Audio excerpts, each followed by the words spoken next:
আসসালামু আলাইকুম। সংবাদে আপনাদের সবাইকে স্বাগত জানাচ্ছি। আমি ফিরোজ তোহা। শুরুতেই আরবে কেবলস সংবাদ শিরোনাম। আবারও মধ্যপ্রাচ্যে ভয়াবহ তৃতীয় বিশ্বযুদ্ধ শুরু হয়ে গেছে। মার্কিন যুক্তরাষ্ট্র প্রথমে ইরানের উপর আক্রমণ চালানোর পর নতুন করে আবারও তৃতীয় বিশ্বযুদ্ধ শুরু হয়ে গেছে। মার্কিন যুক্তরাষ্ট্রকে ছাড় দেবে না ইরান। নতুন করে আবার পাল্টা আক্রমণের ফলে যুক্তরাষ্ট্র নতুন করে যে ধরনের সন্ত্রাসী কার্যক্রম চালিয়েছে সেগুলো প্রতিহত করছে ইরান। আর এরই মাঝে আমাদের হাতে এসে পৌঁছেছে এই যুদ্ধের সর্বশেষ গুরুত্বপূর্ণ সবথেকে তাজা আপডেট সংবাদ আপনাদের জানিয়ে দিব। প্রথমেই জানাবো মধ্যপ্রাচ্যে আবার উত্তেজনা, ইরানে হামলা চালালো যুক্তরাষ্ট্র। মধ্যপ্রাচ্যে ভূরাজনৈতিক উত্তেজনা আরও তীব্র রূপ নিয়েছে। আবার নতুন করে দক্ষিণ ইরানের কয়েকটি কৌশলগত স্থানে বিমান হামলা চালিয়েছে মার্কিন যুক্তরাষ্ট্র এবং যুক্তরাষ্ট্রের সামরিক বাহিনী। আজ বন্দর আব্বাসে বিস্ফোরণ, ইরানের ক্ষেপণাস্ত্র ঘাঁটিতে মার্কিন যুক্তরাষ্ট্র হামলা চালিয়েছে। এর ফলে পরিস্থিতি আবারও উত্তপ্ত অবস্থায় চলে গেছে। এরপর জানাবো মধ্যপ্রাচ্যে যুক্তরাষ্ট্র আর নিরাপদ আশ্রয় পাবে না বলে হুঁশিয়ারি দিয়েছেন ইরানের সর্বোচ্চ ধর্মীয় নেতা। ইরানের সর্বোচ্চ ধর্মীয় নেতা আয়াতুল্লাহ মোস্তফা খামেনি জানিয়েছেন যে উপসাগরীয় দেশগুলোতে যুক্তরাষ্ট্র আর নিরাপদ আশ্রয় পাবে না। তিনি বলেন, এসব দেশ মার্কিন সামরিক ঘাঁটিগুলোর জন্য আর ঢাল হিসেবে কাজ করবে না।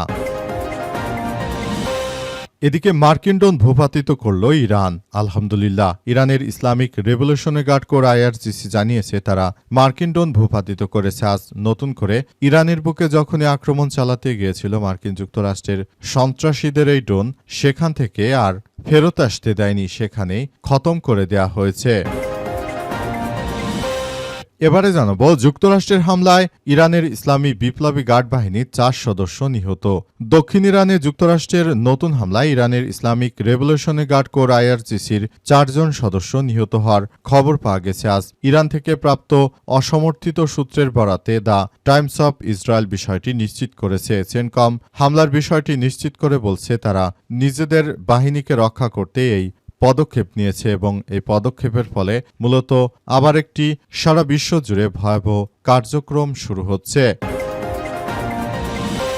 এবং সর্বশেষ জানাবো ঝিনাইদহের ঘটনা নিয়ে হাসনাত আব্দুল্লাহ নতুন পোস্ট। জাতীয় নাগরিক পার্টি এনসিপির মুখ্য সমন্বয়ক নাসির উদ্দিন পাটোয়ারি, যুগ্ম সদস্য সচিব তারেক রেজা সহ ঝিনাইদহ জেলা এনসিপির নেতাকর্মীদের উপর 22 মে ছাত্রদলের হামলা এবং 23 মে মিথ্যা মামলা দায়ের করা হয়েছে। পরবর্তী ডিবি যুবশক্তির অয়ন রহমান খান ও আশিককে তুলে নিয়ে যায়। প্রথমে ডিবি বিষয়টি অস্বীকার করেও পরে গতকাল আদালতে কার্যক্রম শেষ হওয়ার পর অয়নকে আদালতে সুপার করে তাকে কেন আইন শৃঙ্খলা বাহিনীর নিয়ে গিয়েছিল সে বিষয়টি এখন পর্যন্ত জানাতে পারেনি বিএনপির সন্ত্রাসীরা।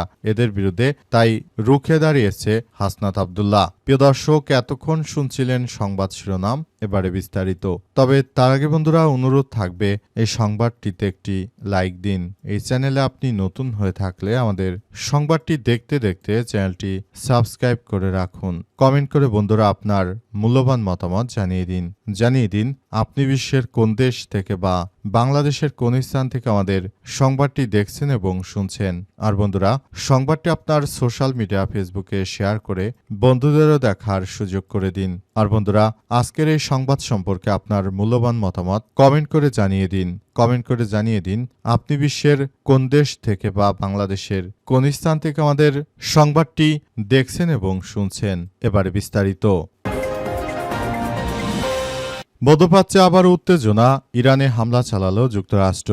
মধ্যপ্রাচ্যে ভূরাজনৈতিক উত্তেজনা আরও তীব্র থেকে তীব্র রূপ নিয়েছে। এবার দক্ষিণ ইরানে কয়েকটি কৌশলগত স্থানে বিমান হামলা চালিয়েছে যুক্তরাষ্ট্রের সামরিক বাহিনী। মার্কিন সংবাদ মাধ্যম ফক্স নিউজের এক প্রতিবেদনে যুক্তরাষ্ট্রের সেন্ট্রাল কমান্ড সেন্টকমের মুখপাত্র টিম হকিংসের বরাত দিয়ে তথ্য নিশ্চিত করা হয়েছে। সেন্টকমের পক্ষ থেকে জানানো হয়েছে অঞ্চলটিতে অবস্থানরত মার্কিন সেনাদের উপর ইরানি বাহিনীর সম্ভাব্য হুমকি এবং হামলার প্রতিরোধে এই পদক্ষেপ নেওয়া হয়েছে। মূলত নিজেদের সেনাদের সুরক্ষায় এটি একটি আত্মরক্ষামূলক হামলা হিসেবে বর্ণনা করেছে ওয়াশিংটন। মার্কিন সামরিক বাহিনী দাবি হামলার মূল লক্ষ্যবস্তু ছিল ইরানের ক্ষেপণাস্ত্র উৎক্ষেপণ কেন্দ্র এবং পারস্য উপসাগরে মাইন স্থাপন গোপনের চেষ্টায় লিপ্ত থাকা ইরানি নৌযানগুলো।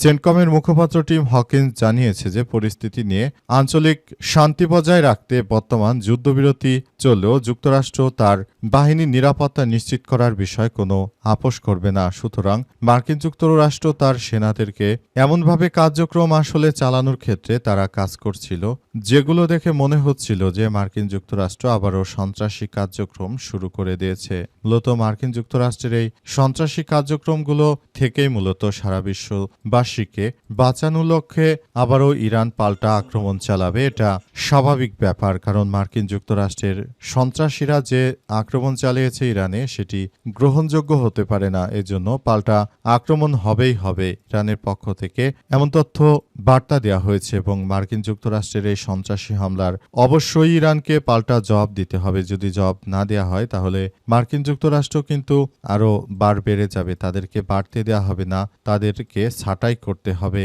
ইরানের ইসলামী বিপ্লবী গার্ড বাহিনীর বেশ কয়েকজন সেনা সদস্যকে হত্যা করেছে যুক্তরাষ্ট্রের এই সন্ত্রাসীরা।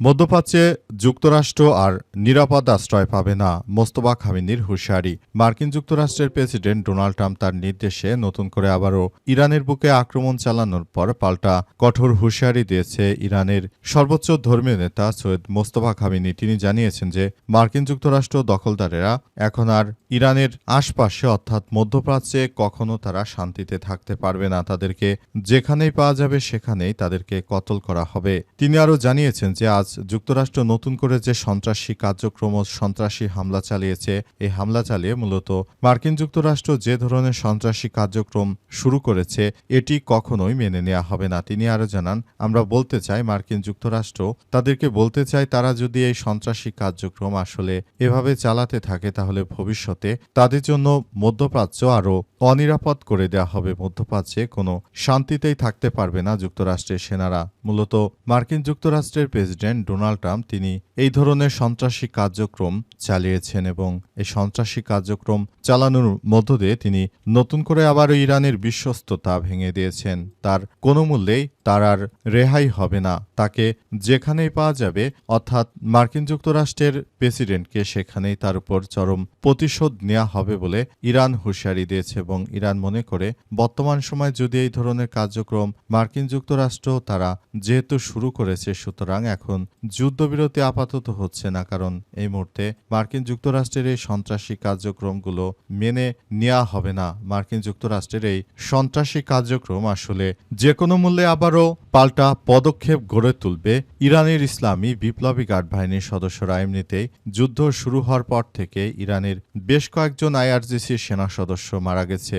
4 জন সেনা সদস্য মারা গেছে বলে বিভিন্ন গণমাধ্যমের সূত্র থেকে আমরা বিষয়টি নিশ্চিত হতে পেরেছি এবং এই হামলায় আইআরজিসির যে সেনারা মারা গেছে তাদের মৃত্যুর ঘটনায় মার্কিন যুক্তরাষ্ট্রের প্রেসিডেন্ট ডোনাল্ড ট্রাম্প দায় এড়াতে পারবে না। এর তীব্র এবং কঠোর প্রতিশোধ নেওয়া হবে ইরানের পক্ষ থেকে। ইরানের পক্ষ থেকে আজ এসব বিষয় নিশ্চিত করা হয়েছে। আরও বলা হয়েছে আসলে বিষয়গুলো নিয়ে খুবই দায়িত্বশীলভাবে তারা কাজ করছে। তারা বিষয়গুলোকে খুবই জটিল আকার ধারণ করেছে এবং এগুলো নিয়ে তারা জায়নবাদীদের বিরুদ্ধে ইতিহাসে সব থেকে বড় পদক্ষেপ গ্রহণ করতে শুরু করেছে। মার্কিন ড্রোন ভূপাতিত করল ইরান। আলহামদুলিল্লাহ, ইরানের Islamic revolutionary guard corps IRGC জানিয়েছে তারা একটি মার্কিন ড্রোন ভূপাতিত করেছে। এছাড়াও দেশের আকাশসীমায় প্রবেশ করা আরও একটি বিমান লক্ষ্য করে গুলি চালানো হয়েছে। আইআরজিসি তাদের সেপা নিউজের ওয়েবসাইটে প্রকাশিত এক বিবৃতিতে জানিয়েছে যে মার্কিন সামরিক বিমান পারস্য উপসাগরের অঞ্চলে ইরানের আকাশসীমায় প্রবেশ করলে বিপ্লবী গার্ড বাহিনী বিমান প্রতিরক্ষা ইউনিটগুলো একটি MQ-9 ড্রোন শনাক্ত করে ভূপাতিত করেছে। বিবৃতিতে আরও বলা হয়েছে গার্ড বাহিনী একটি RQ-4 ড্রোন এবং অনুপ্রবেশকারী একটি F-15 যুদ্ধ বিমানের উপর গুলি চালিয়েছে। তবে এই ঘটনাগুলো কখনোই তারা মার্কিন যুক্তরাষ্ট্র স্বীকার করতে চাইবে না। মার্কিন যুক্তরাষ্ট্র তারা আসলে জানিয়েছে যে তাদের কিছুই হয়নি, কিন্তু বিষয়গুলো আসলে এমনভাবে পরিলক্ষিত হচ্ছে যে মার্কিন যুক্তরাষ্ট্রের এই সন্ত্রাসী কার্যক্রমগুলো একদম ধসিয়ে দিয়েছে ইরানের ইসলামী বিপ্লবী গার্ড বাহিনীর সদস্যরা। যে কোনো মূল্যে মার্কিন যুক্তরাষ্ট্রের এই সন্ত্রাসী কার্যক্রম কার্যক্রমগুলোকে প্রতিহত করবে ইরান এবং ইরান এমন কিছু করতে চলেছে যেটা সারা বিশ্বের বুকে একটি নজিরবিহীন ঘটনা হয়ে থাকবে। মার্কিন যুক্তরাষ্ট্র তারা যুদ্ধবিরতির মধ্যে এসে ইরানের উপর যে আক্রমণ চালিয়েছে সেটি আসলে কোনোভাবে ইরান মেনে নেবে না। ইরান এর তীব্র প্রতিশোধ নেবে বলে ইরানের পক্ষ থেকে নিশ্চিত করা হয়েছে। যুক্তরাষ্ট্রের হামলায় ইরানের ইসলামী বিপ্লবী গার্ড বাহিনী 4 সদস্য নিহতের দাবি। দক্ষিণ ইরানে যুক্তরাষ্ট্রের নতুন হামলায় ইরানের ইসলামিক রেভলিউশনারি গার্ড কোর IRGCর 4 জন সদস্য নিহত হওয়ার খবর পাওয়া গেছে আজ। ইরান থেকে প্রাপ্ত অসমর্থিত সূত্রের বরাতে দ্য টাইমস অফ ইসরায়েল বিষয়টি নিশ্চিত করেছে। সেন্টকমের হামলায় বিষয়টি নিশ্চিত করে বলেছে তারা নিজেদের বাহিনীকে রক্ষা করতেই এই পদক্ষেপ গ্রহণ করেছে।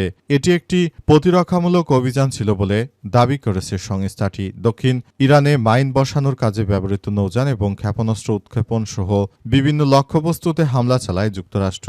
যুদ্ধবিরতি নিয়ে চলমান আলোচনার মধ্যে এই হামলার ঘটনা ঘটেছে। এদিকে হামলার পর ভারত সফরে থাকা মার্কিন পররাষ্ট্রমন্ত্রী মার্ক রুবিও জানিয়েছে যে ইরানের সঙ্গে একটি চুক্তি চূড়ান্ত হতে আরও কয়েকদিন সময় লাগতে পারে। এর ফলে দ্রুত সমঝোতার যে আশা তৈরি হয়েছিল তা অনেকটা ম্লান হয়ে গেছে। এখন ইরানের উপর তীব্র প্রতিশোধ নেবে ইরান। এখন মার্কিন যুক্তরাষ্ট্রের উপর তীব্র প্রতিশোধ নেবে ইরান। ইরানের ইসলামী বিপ্লবী গার্ড বাহিনীর সদস্যরা বিষয়গুলো আবারও স্পষ্ট করে জানিয়ে দিয়েছে যে যেহেতু সন্ত্রাসীরা আমাদের উপর আক্রমণ চালিয়েছে, সুতরাং সন্ত্রাসীদের কোনো ছাড় দেওয়া হবে না। তাদের বিরুদ্ধে ইতিহাসের সবথেকে ভয়ানক আক্রমণ চালানো হবে। ইতিহাস বারবার আবার তাদেরকে সংশোধন হওয়ার সুযোগ দিয়েছিল, কিন্তু তারা মূলত সংশোধিত হয়নি, বরং আমাদের সেনাদের উপর যে হত্যাযজ্ঞ চালিয়েছে সন্ত্রাসীরা সেটি কোনোভাবে গ্রহণযোগ্য হতে পারে না বলে নিশ্চিত করা হয়েছে। এবং আরও বলা হয়েছে এখন সারা বিশ্বের বুকে জায়নবাদীরা যে সন্ত্রাসী কার্যক্রম চালাচ্ছে এটি আসলে সবার জন্য অনেক বড় ধরনের সমস্যার সৃষ্টি করতে পারে এবং বিষয়গুলো নিয়ে খুবই গুরুত্ব সহকারে সবকিছু করা হচ্ছে। পুরো মধ্যপ্রাচ্য জুড়ে মার্কিন যুক্তরাষ্ট্রের এই সন্ত্রাসী কার্যক্রমগুলো একদম প্রতিহত করা হচ্ছে। যে কোনো মূল্যে যুক্তরাষ্ট্র একদম তাদেরকে মাটির সঙ্গে মিশিয়ে দেওয়া হচ্ছে। বিষয়গুলো অত্যন্ত জটিল আকার ধারণ করেছে এবং আমরা এই বিষয়গুলো নিয়ে খুবই গুরুত্ব সহকারে আলোকপাত করছি এবং আমরা মনে করি এটি আমাদের সবার জন্য অনেক বড় ধরনের যে সমস্যা ছিল সেটি মোকাবেলা করা এখন এই মুহূর্তে আমাদের সবার জন্য অনেক বড় ধরনের একটি বিষয় হিসেবে আবির্ভূত হচ্ছে।